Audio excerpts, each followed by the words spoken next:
Covering over 114 years of rally history, the Monte Carlo Rally has cemented itself as the most prestigious event in the rally world over its vast lifetime. Beginning as a glamorous tourist challenge for wealthy car enthusiasts to test their cars and themselves in a race around Europe, today it stands as the ultimate challenge for the world's most elite rally crews and cars. As they carve through the narrow roads of the French Alps, battling endless hairpins, steep cliff edges, and some of the most unpredictable and changeable weather conditions on the rally calendar, where success demands a precise balance of speed, precision, and control in uncertain circumstances. The Monte Carlo Rally has gained a fanatical fan base across the world and has embedded itself over multiple generations of rally fans. But to understand where it all began, we need to travel back more than a century to the early 1900s.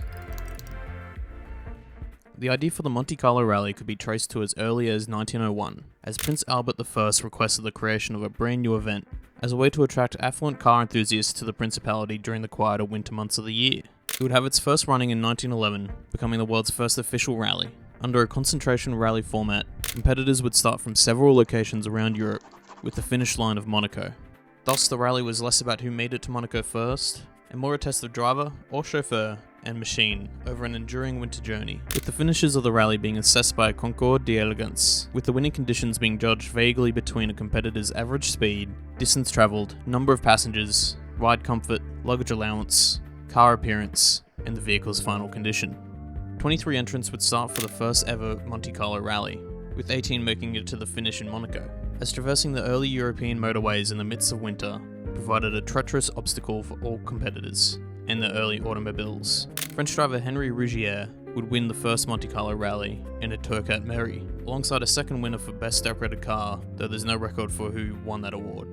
For the event's second outing, participants would rocket up to 65 entrants across 10 starting cities. This time the starting times were staggered between each city as well, so all competitors would ideally reach Monaco on the same day if they maintained a 25 km/h average speed. It would also mark the first of many female pilots to take on the Monte Carlo Rally, that being Mademoiselle Quebienne. Driving a small two-cylinder Peugeot, the Parisienne would hold a swift 32 km/h average speed over the course of her route from Paris to Monaco, beating most of the others to the final destination. The victor of 1912 was decided to be Julius Butler in his Berliet beat, but this was met with arguments and protests by the media and the other competitors, as they thought others were more worthy of the trophy. Competitors like Andre Nagel, who set off from the furthest starting point of St. Petersburg in a Rosso Baltique, who would have an incredibly grueling journey, wading through the heavy winter snow that covered the 2,000-mile journey across 6 straight days of driving, with only short rest stops. Battling freezing temps and arduous roads, Andre crossed the line at Monaco first, beating out the rest of the competition. But despite the enduring voyage, resilience,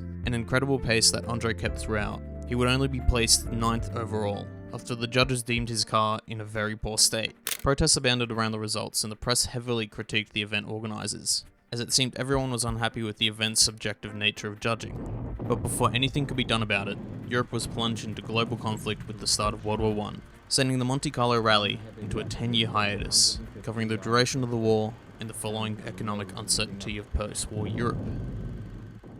With its return in 1924, the Monte Carlo Rally would come back with a revised format following the complaints made in 1911 and 12. Most of the elegance rules were gone, and now not only did your machinery have to endure the parcours de concentration, but you also had to complete a further 90-kilometer loop of the surrounding French Alps that was filled with hill climbs and regularity tests. This new series of challenges acted as a way to narrow down the finishers of the rally into their final positions. It also provided a grand finale for the rally and allowed spectators an easily accessible way to watch the action. And despite it almost being halted by French authorities in 1924 because it took place on public roads, this new Alpine route would end up becoming a core part of the rally into its future and mark the first use of a few iconic Monegasque roads. New rules were also added covering the power and weight of machinery in a step to reform the event into more of a professional competition, with these changes starting to attract more professional drivers to start testing their steel at Rally Monte Carlo, rather than just the affluent car owners of years prior. But these changes also made a new theme in who became the victor,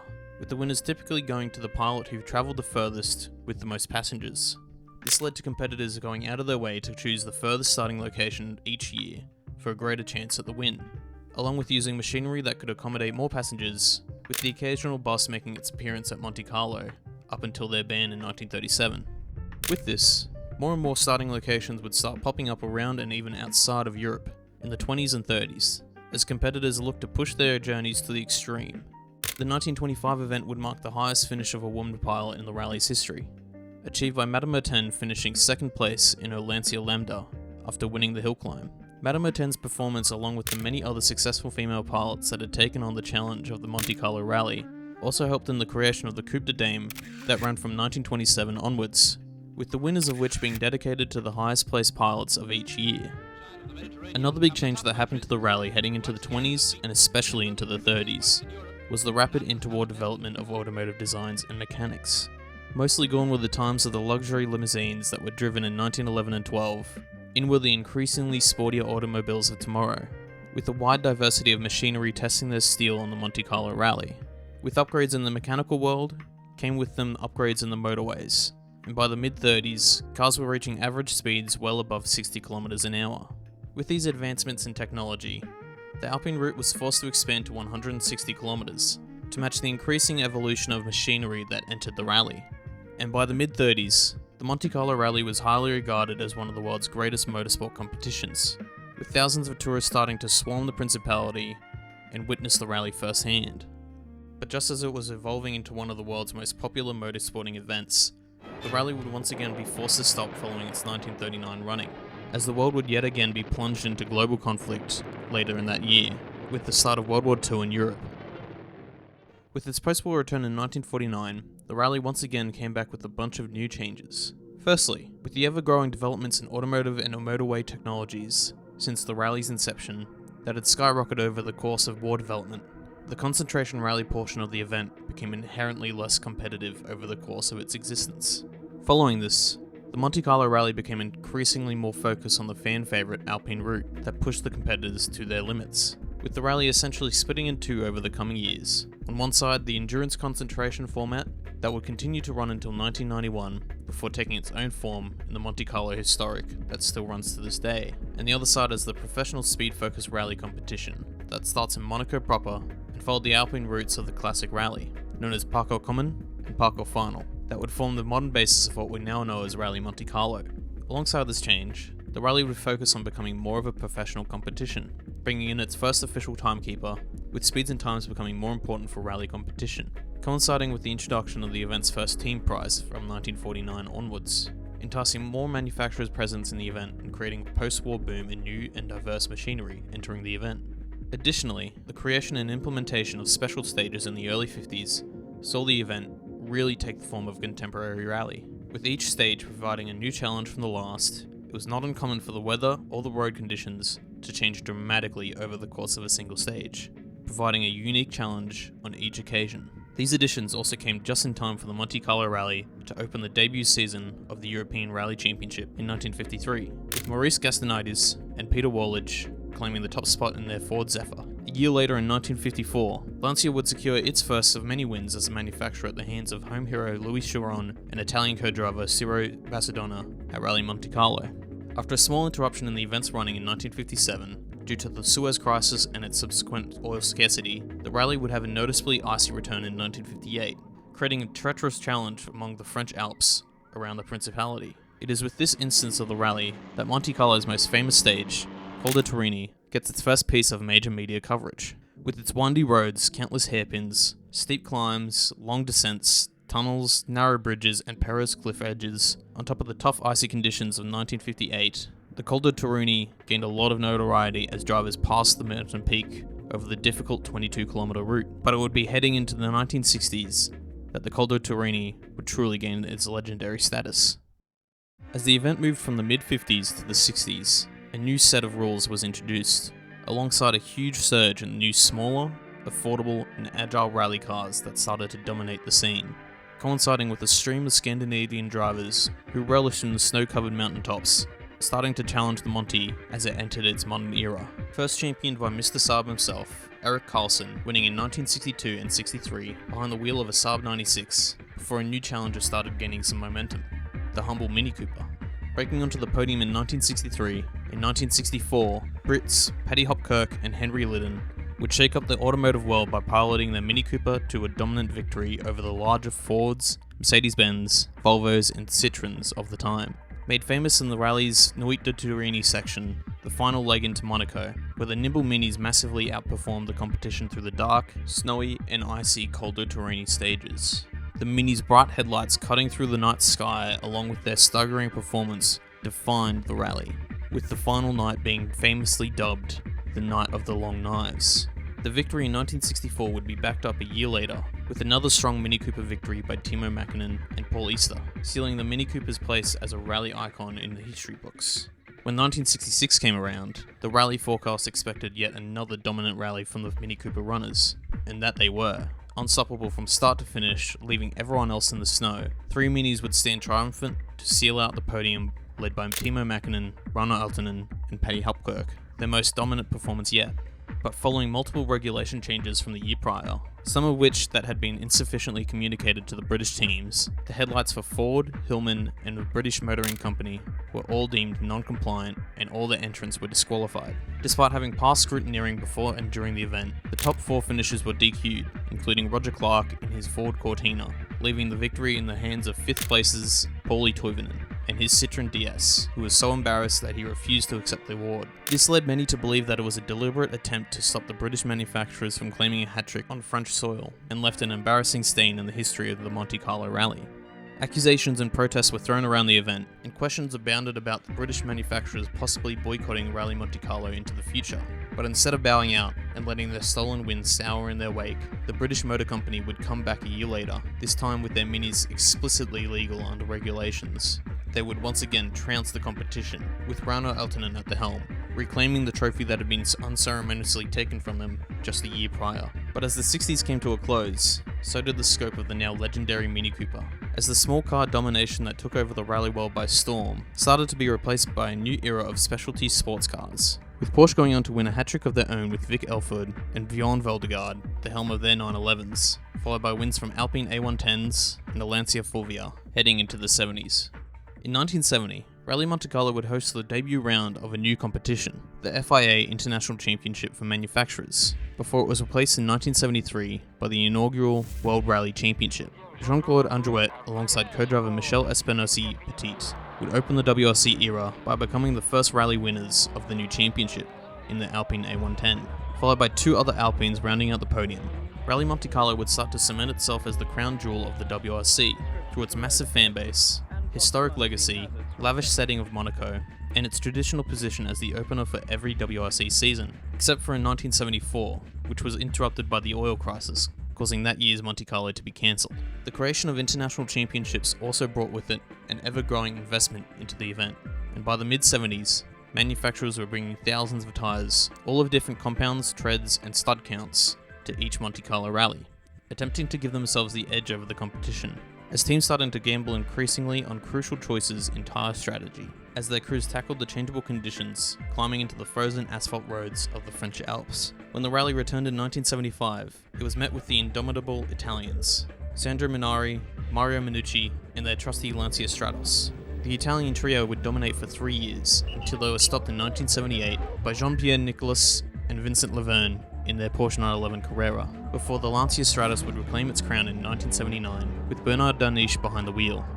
With the turn of the decade, the Monte Carlo rally was entering a new era, the Walter Roll era. Roll would dominate the early 80s, winning 4 times, each time with a different machine. At the cusp of the Group B revolution, Walter and co-driver Christian Giesdorfer would win their first Rally Monte Carlo in 1980, with a Fiat 131 Abarth. In 1981, a new breed of rally machinery would make their debut appearance, with the first Audi Quattros breaking ground in Monaco, the first 4-wheel drive cars to ever hit a rally stage, promising better performance and grip over the icy snow of Monte Carlo. Yet despite this promise, the Quattro's debut, driven by Hannu Mikkola and Michel Mouton, would have a troubled start, with driver error and reliability humbling the Quattro's first appearance. Jean Rignodi and Jean-Marc Andry, driving the Renault 5 Turbo, would win in 1981. After having time to address the Quattro's reliability issues, heading into 1982, they were revitalized and ready to go, with a bigger field of entrants, with Hannu Mikkola being the first to break onto the podium with a second place finish, only behind the Opel Ascona of Walter Roll. For 1983, with their newly upgraded and now proven A1 variant of the Quattro, alongside having won the previous year's Constructors' Championship, Audi was expecting to conquer the top spot at an icy Monte Carlo rally that had so far eluded them. and with the competition's continued lack of four-wheel drive machinery to counter the famed Quattros, many were expecting it to be a cakewalk for the German outfit. But the over-ambitious Lanciers were up for the monumental task of besting the defending world champions, taking an outside approach by introducing a new rear-wheel drive Lancia 037 for the 1983 season, just as the rally world was moving towards a four-wheel drive philosophy. Lancia's team principal, Cesar Fiorio, knew they were going to be at a disadvantage against the Audis for the upcoming Monte Carlo rally, and had schemed up a plan to level the playing field, secretly ordering 400 tons of salt to be spread along the rally route before the event began, convincing the French authorities that it was for safety reasons, and clearing up some of the snow. As the opening day of Monte Carlo came, Audi would take the initial advantage, despite the warmer and drier conditions than expected. But as the second day came around, Lancia stormed into the lead, tossing their 037s around the dry, winding roads of Monte Carlo, and using another secret weapon of in-stage pit stops, switching tyre compounds from studs to slicks as the conditions changed on stage, providing a massive advantage for the Lancia team, and helping Walter Roll to dominate 11 stages for the victory, followed by teammate Marku Allen, with Audi once again having to settle with a podium. In the following year, Audi would snatch Monte Master Walter Roll, who would go on to finally take victory in the Principality for the Quattros, followed by the two other Audis of Stig Blomqvist and Hannu Mikkola, in sealing the podium. Walter would once again try for the win at Monte Carlo with Audi, but would finally be bested by Ari Vatanen in a Peugeot 205 Turbo 16, bringing an end to Walter Roll's Monte Carlo dominance. The 1986 running of Rally Monte Carlo would mark its longest rally among its modern format, covering 881 kilometers of competitive running across 36 special stages. The victory would go to Henri Toivonen and Sergio Cresto, despite an incident with the spectator car during a liaison section, sealing their third and final career victory in 1986 with their new Lancia Delta S4, before their untimely death later that year at the Tour de Corse, which brought an end to the Group B era. Following Group B's sudden ban, manufacturers were largely unprepared for the Group A regulations that took its place, and were left scrambling for competitive machinery. The early years of Group A consisted of mostly docile cars for factory teams as they adjusted, with one main exception, Lancia. Lancia had their Delta HF and later the Delta Integrale ready as the regulations suddenly changed, and would go on to absolutely dominate the early Group A era, along with the next four Monte Carlo rallies, with rally legends Mickey Biasion, Bruno Sabi, and Didier Auriol all taking their Lancias to victory over the next 4 years, before the competition finally caught up and Lancia was bested by reigning world champion Carlos Sainz and his Toyota Celica in 1991. In 1992, Didier Auriol and Bernard Ocelli would take Lancia to their final win in the Principality, closing the chapter on Monte Carlo's most winningest manufacturer for now, before Didier went on to win in 93 with a Toyota Celica. 1994 would be Francois Delacour's year in a Ford Escort RS, before Carlos Sainz won again in 1995 with Subaru, followed by Patrick Bernardini in a Ford Escort, and Piero Liatti opening the World Rally Car era with a win in 1997 in his Subaru Impreza, before Sainz would take his third win with as many cars in 1998 in a Toyota Corolla. The 90s would be topped off with the start of Tommy Mäkinen's 4-year run as King of Monte Carlo, taking his Mitsubishi Lancer to the top step 3 times, and taking his final career win at 2002's Rally Monte Carlo with the Subaru Impreza, after the provisional leader got penalised for an illegal tyre change, that being Sebastian Loeb. As with most of the WRC since, was very much a tale of two Sebs, as Sebastian Loeb, with Daniel Lallana alongside, burst onto the scene with Citroën, with the trio going on to win 6 of the next 7 Monte Carlo rallies, with a small interruption in 2006 by Marcus Grönholm and his Ford Focus. From 2009 to 2011, Rally Monte Carlo was rotated out of the WRC as the championship experimented with a new rotating calendar. In the meantime, the Monte Carlo Rally would join the Intercontinental Rally Challenge, while the WRC sorted itself out. Sébastien Ogier took his first Monte victory in 2009 with a Peugeot 207 S2000, followed by Mikko Hirvonen in a Ford Fiesta S2000, and Brian Bouffier with Peugeot again in 2011. Upon its return to the World Rally Championship in 2012, Sebastian Loeb would pick up where he left off by winning 2 years in a row with his Citroën DS3 WRC, before being usurped by Sébastien Ogier and Julien Ingrassia, who would then take over first place for 6 consecutive years, from 2014 to 2019, initially with 3 wins in a Volkswagen Polo WRC, followed by 2 wins in a Ford Focus, and 1 closely fought victory in a Citroën C3 that went down to 2.2 seconds on the final stage against the next winner of the Monte Carlo Rally, Thierry Neuville. After hounding Ogier for the lead in 2019, Thierry and co-driver Nicolas Goussol, with their Hyundai i20, would claim their first career win at 2020's Monte Carlo Rally, after a strong fight with the Toyotas of Ogier and Elfyn Evans. 2021 would mark the shortest of all Monte Carlo rallies, covering just 280 competitive kilometers across 15 stages, after having to cut its itinerary to comply with French COVID-19 guidelines of the time. The shortened rally's win would go to Ogier again, matching Loeb's record of 7 Monte Carlo wins at the time, and sealing the final win of the World Rally Car era at Monaco.